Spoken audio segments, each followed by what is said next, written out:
Olá, e bem-vindo às Crônicas Romanas, uma história de Roma em português. Episódio 42. A política de casamentos e os casamentos da política, de Júlio César.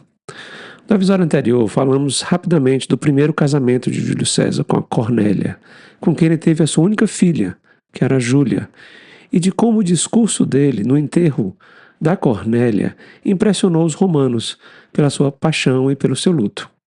A Cornélia era filha do Sina, que havia sido um inimigo do ditador Sula, aquele que havia condenado e depois perdoado o próprio Júlio César, que desobedeceu a ordem que o Sula tinha dado de se divorciar da Cornélia.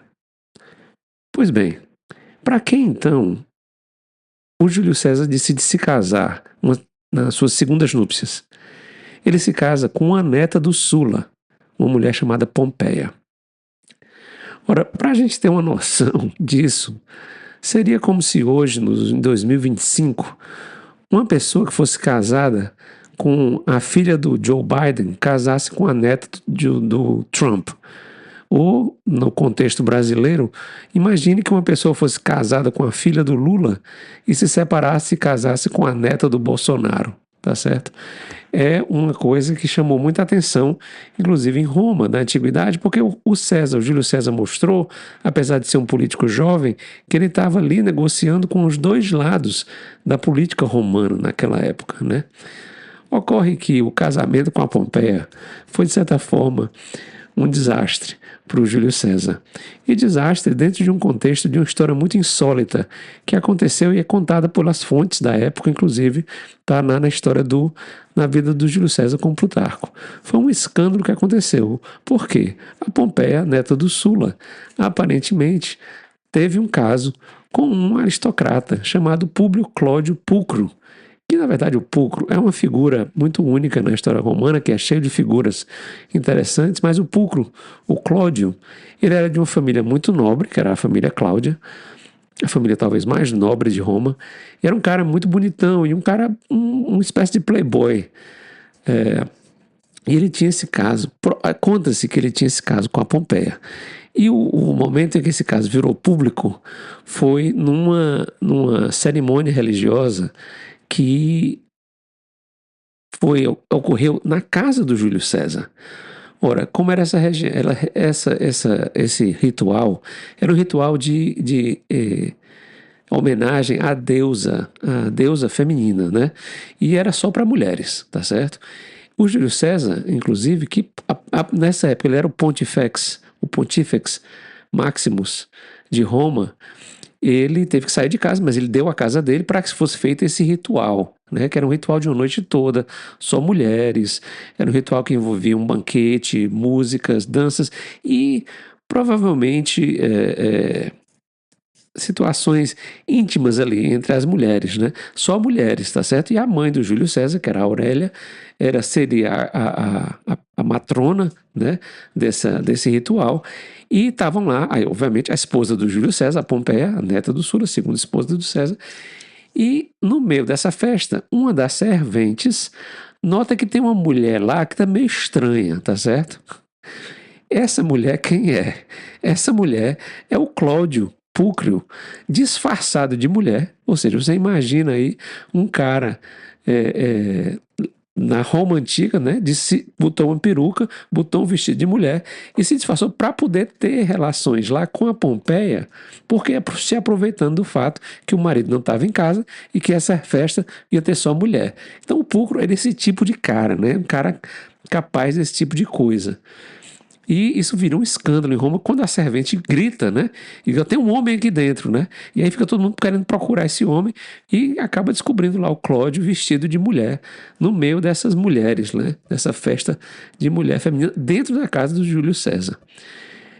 O Júlio César, então, apesar dos seus muitos casos, né? Que a gente sabe que ele sempre teve, ele se divorcia da segunda esposa da Pompeia, tá certo? E cria aquela frase famosa, né? Que ficou famosa, é usada em português, em inglês também, que o Júlio César, eventualmente, porque o pessoal diz, mas pô, você tá cheio de caso aí, com um bocado de gente, e você vai se divorciar da mulher da sua esposa porque ela teve só um caso aí com o Cláudio? Isso não é nada, né? E o Júlio César diz: não, mas a mulher de César não basta ser honesta, ela tem que parecer honesta, né? A outra tradução que foi para se dizer dele foi que a mulher de César tem que ser acima de qualquer suspeita, tá certo? E ele se divorcia realmente da, da, da, da Pompeia. E o Pulcro fica lá, né, como o cara que foi o amante da esposa do Júlio César. Para você ver como a questão política era a primária do Júlio César, quando ele sai do. A gente vai chegar na próxima. Daqui a 2 episódios, a gente vai ver a carreira política do Júlio César. E nós vamos ver que ele chega ao ápice da carreira política em Roma como cônsul, e quem ele apoia para sucedê-lo como cônsul? O Pulcro, tá certo? O Cláudio Pulcro, tá certo? Que eventualmente vai ter um fim muito triste. Depois a gente vai ouvir um pouco, talvez a gente tenha a oportunidade de ver um pouco da história final, do fim da vida do Cláudio Pulcro, tá certo? Então, mas como esse episódio é para casamento, vamos só terminar falando do terceiro casamento do Júlio César, tá certo? O Júlio César casa em terceiras núpcias com uma mulher chamada Calpurnia. Essa Calpurnia vai ser a terceira e a mulher com quem o César vai ficar até o fim da sua vida. Quando eles se casaram, ela era muito jovem, ela tinha cerca de 17 anos. Inclusive, nessa época, a Júlia, esposa de Júlio César, tinha cerca de 18 anos. Ou seja, ele estava casando com uma mulher mais jovem do que a filha, né? Esse casamento foi aparentemente um casamento de sucesso, apesar de que o Júlio César, apesar de não ter mais casamentos, ele teve, obviamente, casos muito famosos. O mais famoso dele, obviamente, a gente vai ver daqui a vários episódios, é o caso que ele vai ter com a rainha do Egito, a Cleópatra, né? Inclusive tendo um filho com a Cleópatra, mas isso aí a gente vai ver depois, né? Isso vai daqui a uns 20 anos. Para terminar a questão dos casamentos na política romana, eu vou só mencionar aqui o casamento da Júlia. A Júlia, filha do Júlio César, ele casa a filha com um dos aliados políticos deles da época, que é o Pompeu. É um casamento onde o Pompeu já era um cara bem maduro, ele tinha voltado daquela campanha dele lá na Ásia, que a gente viu 2 ou 3 episódios atrás, e ele se casa com a Júlia novinha, né? Mas eles se casam e dizem as fontes, inclusive contemporâneas, que foi um casamento muito feliz, que o Pompeu adorava a Júlia e que, inclusive, os romanos faziam até hora com o Pompeu por conta disso. Olha só, o Pompeu como é bobo, ele gosta da mulher dele, né? E infelizmente, esse final do casamento do Pompeu com a Júlia, filha do Júlio César, tem implicações políticas, porque o casamento termina com a morte da Júlia num parto, dando um filho para o Pompeu.